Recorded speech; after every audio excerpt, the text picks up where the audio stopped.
E quarta fui para o CTI, trabalhamos, e a gente estava convivendo com uma criança de 10 anos em morte cerebral. Trabalhar essas coisas é uma coisa muito difícil, porque a família vai e vem, vai e vem, vai e vem, e no fritar dos ovos, primeiro ia doar tudo, depois desistiu de doar tudo. Então, o trabalho com a família é esgotante. E começamos a quarta-feira até razoavelmente bem, e falei com a supervisora, e os residentes foram, os acadêmicos foram, falei, vamos rezar um texto de misericórdia diante desse menino em morte cerebral, para que ele descanse. A frequência dele está oscilando, 35, 40, ele precisa descansar. Vamos rezar, e rezamos, e foi nesse dia à tarde, depois que os pais chegaram, depois que os avós chegaram, que o criaram, que ele se entregou, né? Então eu falei, vamos rezar o texto de misericórdia. Começamos o dia assim, em paz. Fui até dar aula para os meninos, vamos discutir algumas coisas. Quando de repente terminamos a aula, o CTI teve uma coisa rara de acontecer, mas que é possível. Aconteceram 3 intercorrências graves simultâneas em 3 pacientes, um do lado do outro. Um, de repente, saturou 4, ficou igual uma berinjela, a gente satura 90. O do lado, a fisioterapeuta atendendo, ele conseguiu ser estubado e tinha que ser reentubado imediatamente. E a outra, que a R4, estava limpando os drenos para tirar, uma pós-operatória de cirurgia cardíaca, que a gente ia estubar, mas a gente não sabe nada da vida, fez uma arritmia na frente de todo mundo e parou. Foram 25 minutos de parada, vocês imaginam o que isso virou um olho do furacão, e do outro lado, outra criança parou. Então, virou um tumulto, o tamanho no meio disso tudo, era horário de visita, preparar a mãe para receber o filho, pôr o menino morto no colo. Vocês imaginam que a gente não sabia por onde começar. No meio disso tudo, perdemos entre quatro grandes acontecimentos. Infelizmente, perdemos a Beatriz. Isso é uma loucura. Isso desestrutura toda uma equipe. E o meu telefone, alucinadamente chamando, porque muita gente chegando de viagem, os meninos pior do que tinham ido, chegando. E o pessoal reclamando, filho, você não está atendendo o telefone. Eu falei, mas é porque se vocês vissem aonde eu estou. No olho do furacão, não vi mensagem, não vi nada, não dava tempo. Quando eu comecei a responder e comecei a perceber como é que estava a minha agenda devia ter mais de 30 meninos para me olhar na quarta-feira.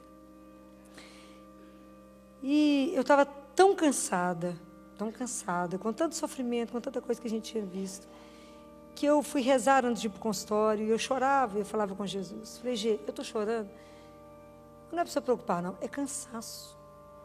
Eu estou tão cansada, que eu estou chorando pelo cansaço. Só o Senhor sabe quantas pessoas tem que precisam de mim hoje.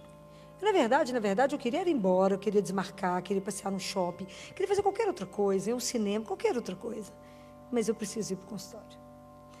Então, eu queria te pedir sabedoria, discernimento, me ajude a fazer o que precisa ser feito.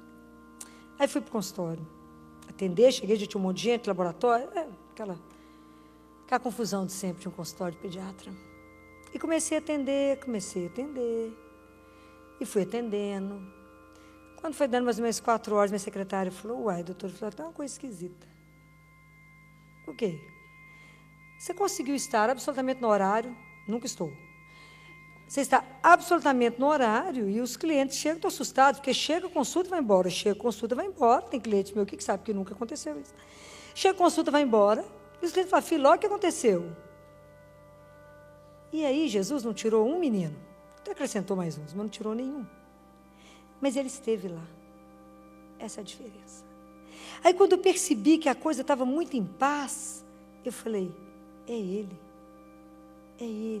que vem de um jeito que a gente não imagina, mas são surpresas de Deus, que sabia do cansaço, mas que foi lá naquela doçura e falou, eu alivio, vinde a mim todos vós que estáis cansados, porque eu vos aliviarei.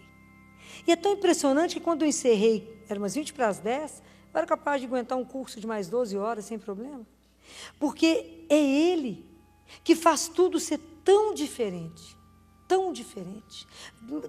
demais do normal. Porque quando a gente busca a Deus, como aqui ele buscava, a busca de Deus, ela te traz alegria e paz. Deus não te traz turbulência, Deus não te traz cansaço. Então eu falava com ele nessa noite, eu falava, Jesus, o Senhor não é só o meu alimento de cada dia, mas muito mais do que o alimento, o Senhor é o meu sustento. É igual aquela viga que segura a casa para não cair. É a sensação que eu tenho. Eu falo, o Senhor que me segura inteiro, assim. Fala, fica de pé, filho. É esse sustento de cada dia que a Eucaristia permite, porque te permite o encontro.